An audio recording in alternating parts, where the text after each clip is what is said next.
Hello दोस्तों, मैं आपका दोस्त सीपी आप सभी का आपके अपने चैनल में एक बार फिर से हार्दिक अभिनंदन करता हूं। आज का हमारा जो टॉपिक रहेगा वो रहेगा निर्वाचन आयोग यानी कि इलेक्शन कमीशन। क्या रहेगा? निर्वाचन आयोग। और ये जो टॉपिक है, आप सभी ने आरएस का जो सिलेबस है वो उसको अच्छी तरीके से पढ़ा है। उसमें भारत की राज्य व्यवस्था में निर्वाचन आयोग का जिक्र किया गया है।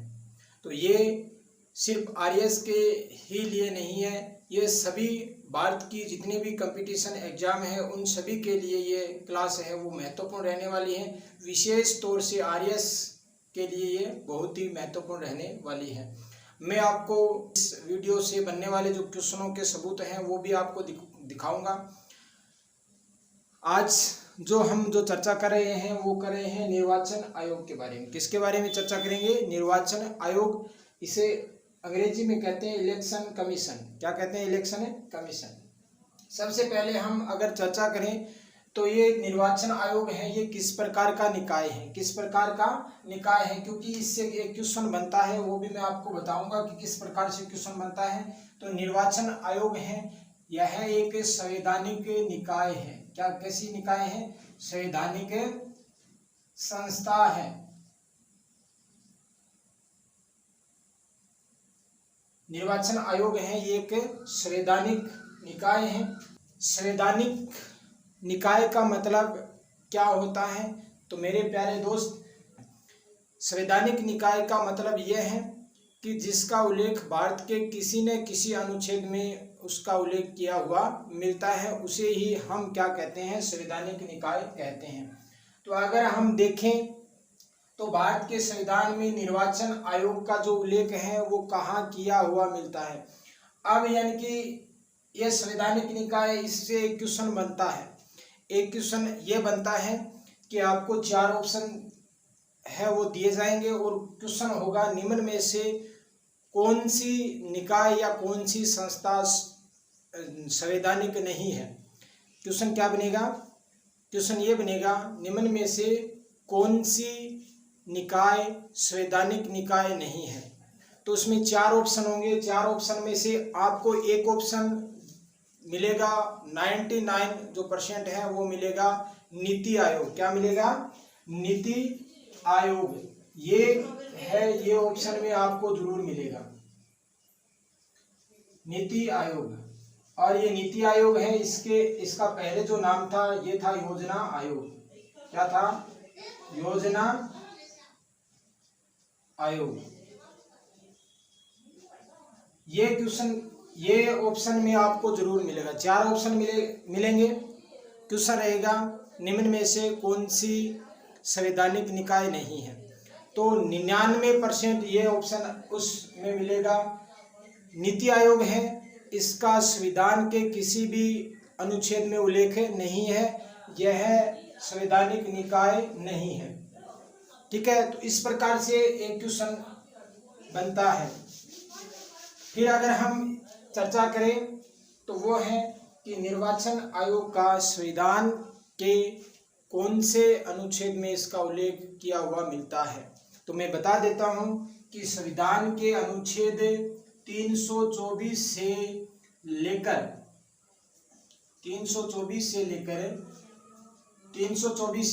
329 तक जो उल्लेख देखने को मिलता है वो मिलता है निर्वाचन आयोग का।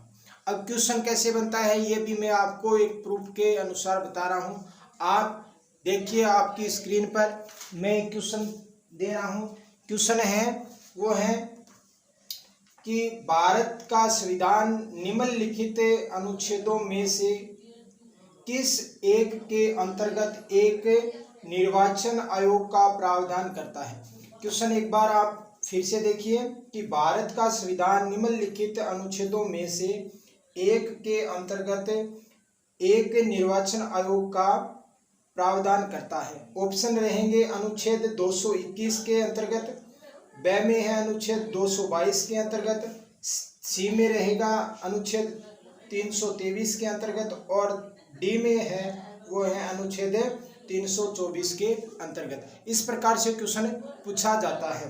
और बहुत बार ये क्वेश्चन आया हुआ है, आरएएस में ही नहीं बल्कि हर कंपटीशन एग्जाम में ये क्वेश्चन देखने को हमें मिलता है और आता भी है। तो इसका जो उत्तर रहेगा वो रहेगा अनुच्छेद 324। क्या रहेगा? अनुच्छेद 324।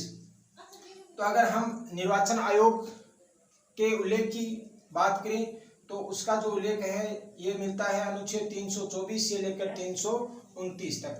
अब अगर हम आगे चर्चा करें कि निर्वाचन आयोग की भारत में स्थापना कब की गई थी। निर्वाचन आयोग की अगर स्थापना की मैं बात करूं तो वो की गई थी 25 जनवरी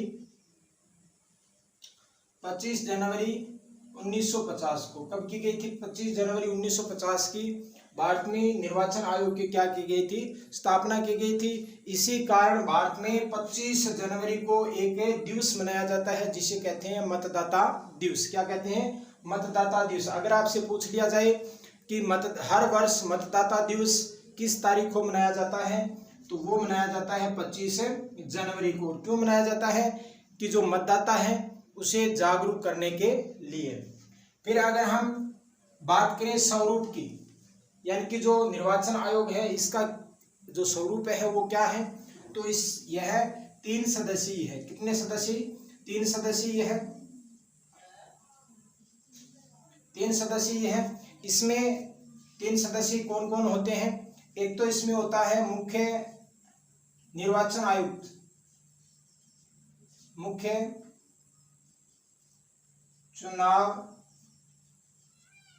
आयुक्त, और 2 होते हैं अन्य चुनाव आयुक्त। जो निर्वाचन आयोग है ये इसका जो स्वरूप अगर हम देखें तो ये 3 सदस्यीय है। इसमें एक होता है मुख्य चुनाव आयुक्त और 2 होते हैं अन्य चुनाव आयुक्त। ठीक है। फिर अगर हम बात करें नियुक्ति की, ये जो 3 सदस्य हैं निर्वाचन आयोग के, जो 3 सदस्य हैं, एक मुख्य चुनाव आयुक्त और 2 अन्य जो चुनाव आयुक्त हैं, उसकी नियुक्ति कौन करता है? तो उसकी जो नियुक्ति है वो की जाती है राष्ट्रपति के द्वारा। किसके द्वारा की जाती है? राष्ट्रपति के द्वारा। ये भी क्वेश्चन बहुत बार पूछा जा चुका है कि निर्वाचन आयोग मुख्य चुनाव आयुक्त की जो नियुक्ति है वो किसके द्वारा की जाती है, तो वो की जाती है राष्ट्रपति के द्वारा। फिर अगर हम बात करें कार्यकाल की, जो राष्ट्रपति इन 3 सदस्यों को चुनता है तो इसका कार्यकाल क्या रहता है? तो इसका कार्यकाल रहता है 6 वर्ष से 65 वर्ष तक। कितना रहता है? 6 वर्ष से 65 वर्ष तक इसका जो कार्यकाल है वो रहता है 6 वर्ष से 65 वर्ष तक। 65 वर्ष से पहले भी हो सकता है, 6 वर्ष से पहले भी इसका कार्यकाल समाप्त हो सकता है। पहले अगर हम चर्चा करें नियुक्ति की, नियुक्ति करता है राष्ट्रपति। ये 3 सदस्यीय है और इन 3 सदस्यों का जो कार्यकाल है ये रहता है 6 वर्ष से 65 वर्ष तक, और इससे पहले भी हो सकता है। अब इसका पद है वो किसके समान होता है? तो पद की अगर मैं बात करूं तो वो होता है सुप्रीम कोर्ट के जजों के समान। किसके समान? सुप्रीम कोर्ट के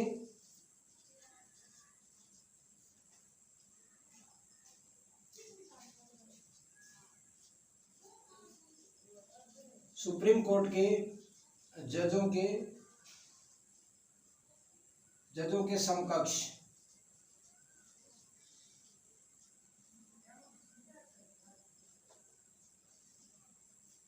तो इसका मतलब ये है जितना ऐश आराम सुप्रीम कोर्ट के जजों को मिलता है उतना ही ऐश आराम किसको मिलता है? चुनाव आयोग के जो सदस्यों को भी मिलता है। यानी कि सुप्रीम कोर्ट के जजों को जितना वेतन मिलता है, भत्ते मिलते हैं या आवासीय सुविधा मिलती है, उतनी ही सुविधा किसको मिलती है?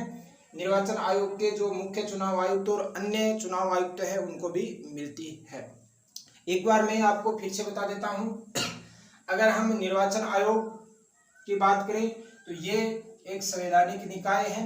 संवैधानिक निकाय का मतलब ये होता है इसका उल्लेख संविधान के किसी न किसी अनुच्छेद में देखने को मिलता है, उसे संवैधानिक निकाय बोला जाता है। फिर अगर मैं चर्चा करूं कि निर्वाचन आयोग का जो उल्लेख है वो भारत के किस अनुच्छेद में किया गया है, तो वो है मेरे प्यारे दोस्त 324 से लेकर 329 तक है, वो निर्वाचन आयोग का क्या किया गया है, उल्लेख किया गया है। और ये क्वेश्चन मैं आपको प्रूफ के अनुसार बता भी दिया कि किस प्रकार से क्वेश्चन पूछा जाता है।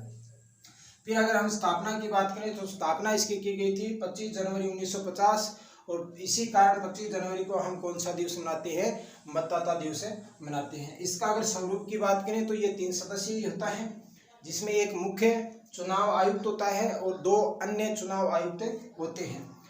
इन 3 सदस्यों की जो नियुक्ति है वो राष्ट्रपति के द्वारा की जाती है, और इसकी नियुक्ति है वो 6 वर्ष से लेकर 65 वर्ष तक की जाती है। इसे पहले भी हटाया जा सकता है, ये पहले भी अपना त्यागपत्र दे सकते हैं। पद की अगर हम बात करें तो पद है वो सुप्रीम कोर्ट के जजों के समान होता है। जितना ऐसे आराम या वेतन भत्ते आवासीय सुविधा जितनी सुप्रीम कोर्ट के जजों को मिलती है उतनी ही निर्वाचन आयोग के सदस्यों को भी मिलती है। इसके बाद अगर हम देखें तो सबसे पहले तो मैं आपको क्वेश्चन दिखाता हूँ, क्योंकि हमने कार्यकाल की बात की थी, तो उसका एक क्वेश्चन है वो किस प्रकार से बनता है जो आपकी स्क्रीन पे है। भारत के मुख्य निर्वाचन आयुक्त की पदावधि क्या है? भारत में मुख्य निर्वाचन आयुक्त की पदावधि क्या है? ए में है 5 वर्ष, बी में है 5 वर्ष, बी में है राष्ट्रपति के प्रसाद पर्यंत, सी में है 6 वर्ष या 65 वर्ष की आयु तक जो भी पहले हो, और डी में है 5 वर्ष या 65 वर्ष की आयु तक जो भी पहले हो। तो ये जो क्वेश्चन है ये पूछा गया है यूपी पीसीएस 2012 के अंदर। जो पहले वाला जो क्वेश्चन मैंने आपको दिखाया था वो पूछा गया था यूपी पीसीएस मेंस 2010 के अंदर। ठीक है, तो इसका जो उत्तर रहेगा वो रहेगा 6 वर्ष या 65 वर्ष की आयु तक जो भी पहले हो। ठीक है, और ये जो बुक है हमने एक वीडियो में बुक के बारे में भी चर्चा की थी। ये बुक है भारतीय संविधान और राज्य व्यवस्था परीक्षा वाणी की बुक है। अगर इस बुक को आप अच्छी तरीके से फॉलो करते हो तो इधर उधर भटकने की आवश्यकता नहीं है, क्योंकि इससे आप भारत की जो राज्य व्यवस्था है, राज्यों की जो राज्य व्यवस्था है उसको आप अच्छी तरीके से कवर कर सकते हो।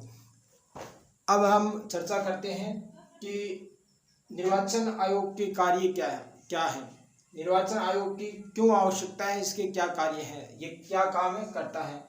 तो ये करता है भारत के अंदर लोकसभा, राज्यसभा,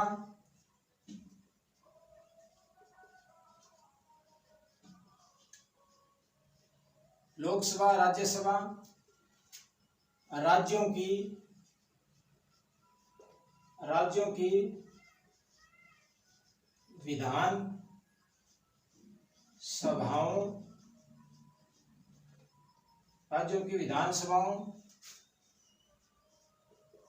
राष्ट्रपति, उपराष्ट्रपति,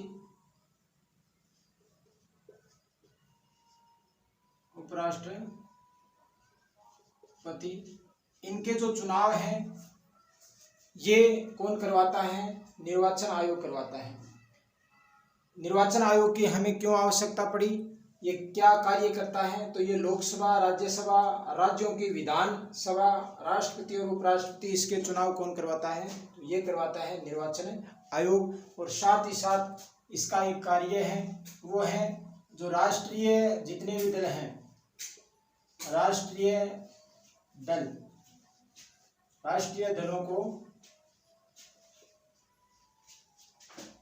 मान्यता। जितने भी राष्ट्रीय दल हैं, चाहे वो कांग्रेस हो, चाहे बीजेपी हो, चाहे आम आदमी पार्टी हो, इनको जो मान्यता जो देता है वो कौन देता है? निर्वाचन आयोग देता है। यानी कि इलेक्शन कमीशन है, ये राष्ट्रीय दलों को क्या देता है? मान्यता देता है। अगर हम हटाने की प्रक्रिया को देखें, नियुक्ति तो कौन करता है? नियुक्ति तो करता है राष्ट्रपति। हटाने की जो प्रक्रिया है वो है संसद में महाभियोग, और संसद में महाभियोग 2/3 बहुमत के आधार पर किया जाता है, और उसके बाद में इनको हटाया जाता है। यानी संसद में महाभियोग, संसद में महाभियोग के द्वारा इसे हटाया जाता है। और हटाया क्यों जाता है? जब ये कदाचार करते हैं और दूसरा अगर कार्य के लिए असक्षम होते हैं उस समय उसे हटाया जा सकता है, और वो भी 2/3 बहुमत के आधार पर। फिर अगर हम चर्चा करें तो वो करेंगे प्रथम मुख्य चुनाव आयुक्त। प्रथम मुख्य चुनाव आयुक्त बहुत ही महत्वपूर्ण है और हर कंपटीशन एग्जाम में ये क्वेश्चन पूछा जाता है।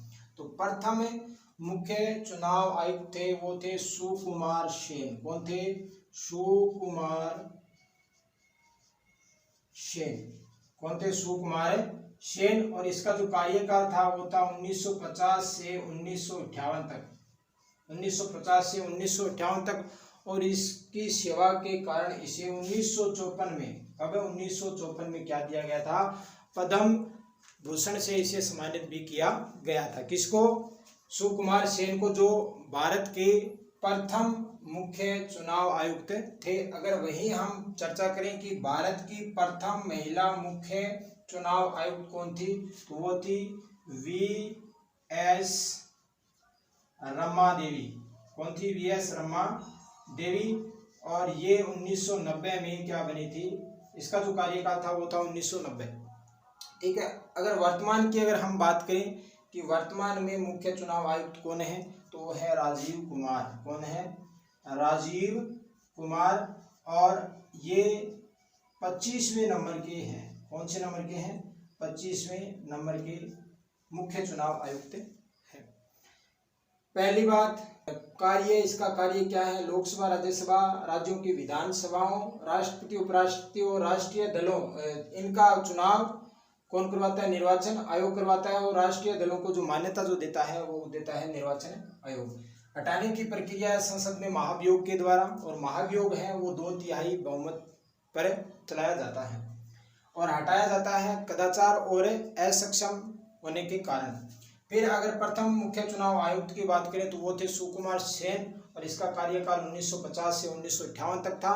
और 1954 में इसकी सेवा के लिए इसे पद्म भूषण से सम्मानित किया गया था। प्रथम महिला मुख्य न्यायाधीश की अगर बात करें तो वो थी वी. रमा देवी, और इसका कार्यकाल 1990 था। फिर वर्तमान मुख्य चुनाव आयुक्त की अगर बात करें तो वो है राजीव कुमार, और ये 25वें नंबर के क्या है? मुख्य चुनाव आयुक्त हैं। तो ये थी आज की वीडियो। अगर आपको ये अच्छी लगी है, अगर इससे आपको कोई थोड़ी सी मदद हुई है, तो प्लीज़ इस वीडियो को आप ज़्यादा से ज़्यादा लाइक करना, अपने दोस्तों में शेयर करना। अगर आप इस चैनल पर पहली बार हैं तो प्लीज़ इसे सब्सक्राइब करके बेल आइकन को प्रेस कर लेना। तो हम फिर मिलेंगे, तब तक के लिए मैं आपसे विदा चाहता हूँ। आप सभी खुश रहिए, मस्त रहिए, और अपनी जो तैयारी है उसको आगे बढ़ाते रहिए। आज के लिए इतना ही, फिर मिलेंगे अगली वीडियो में। तब तक के लिए जय हिंद, जय भारत, वंदे मातरम, राम राम।